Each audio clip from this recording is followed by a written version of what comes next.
السلام علیکم ګرانو کتونکو خویندو ورونو څنګه یې خیر سره یې اور امید کوم خیر سره به یې زه نوی ډیش تاسو ته نن ښیم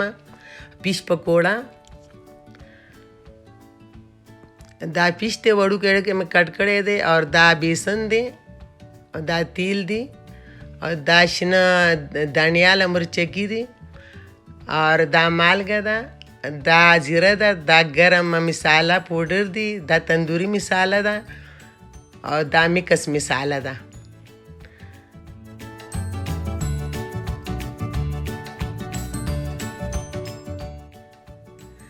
اوس دا تیل اچوم چې دا ګرم شي اور د دې نه بعد زه چې دا مساله میکس کوم دا به ریډي شي اور بیا به پخول شروع کوم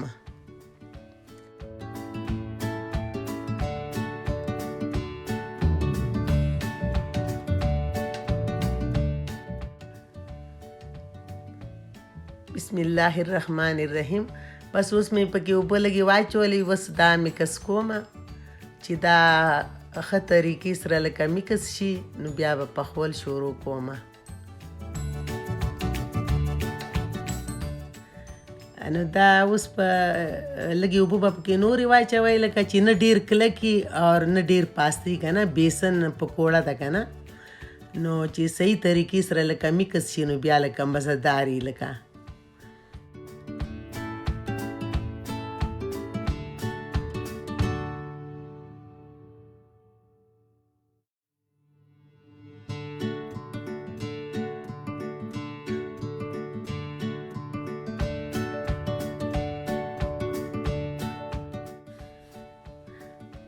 اوس دا زه تلاول شروع کوم اور انشاءالله چې دا تیل مې ګرم شي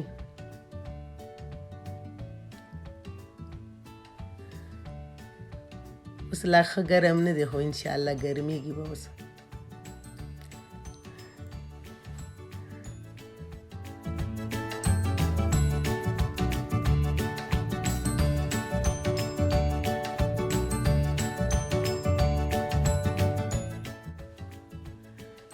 اوس ما تیل ګرم شو ښه صحیح طریقې سره ګرم شو انشاءالله نو اوس په ښه صحیح دا تلاویږي که خیر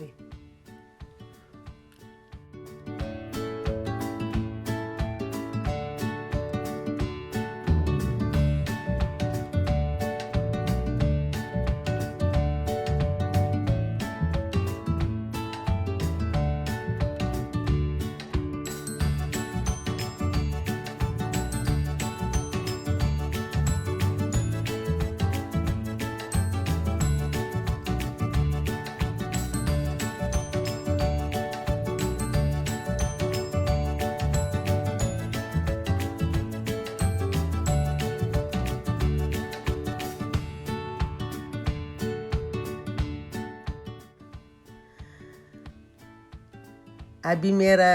पकौड़ी जो है ना ब्राउन हो गई अभी रेडी होने वाली है थोड़ा देर में फिर उतारूंगी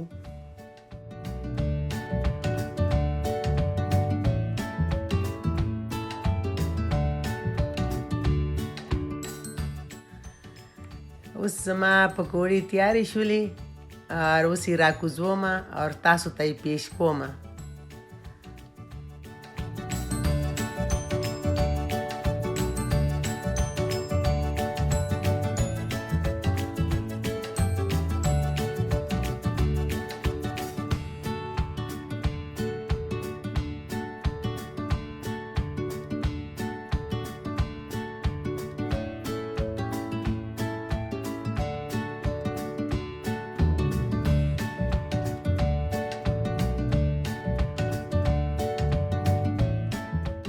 अगर पसंद आए तो लाइक करें सब्सक्राइब करें साथ में ग्रीन चटनी भी बना सकती हैं इसके साथ मैंने बनाई है अगर रेसिपी चाहे तो वह भी मैं बता दूंगी अल्लाह हाफ़िज़ अस्सलाम वालेकुम।